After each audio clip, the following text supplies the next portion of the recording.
Apa ni Sophia? Sophia letih ke atau abang yang terkasar tadi? Kalau abang terkasar, makan abang. Ya.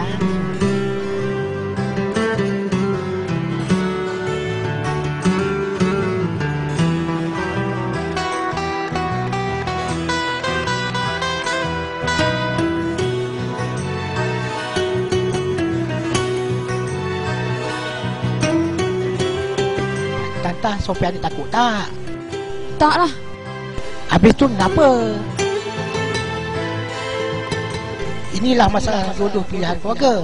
Tapi kalau aku cari sendiri, boleh dapat ke bini cantik macam ni?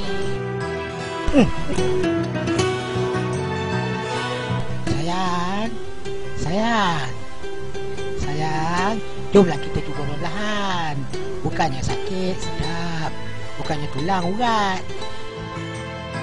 Sophia takutlah bang. Sophia gerun. Takut apa sayang? Sophia tak biasa. Alah supaya ni macam orang zaman dulu-dulu pula. Zaman tak ada internet dan CD blue. Sophia tak pernah tengok benda-benda macam tu. Kalau abang nak kata Sophia kolot, katalah. Terserahlah abang nak kata apa. Lagipun kawan-kawan Sophia kata sakitlah bang. Kawan-kawan Sophia tu nak cakap je. Tapi kawan abang cakap sedap malam pertama.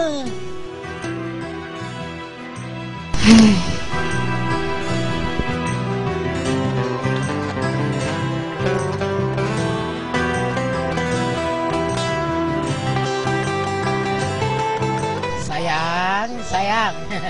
Janganlah malam ni bang, Sophia takut.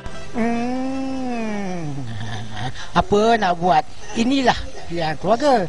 Takkanlah kes seperti ini nak pergi jumpa dengan doktor Ismail Tambi.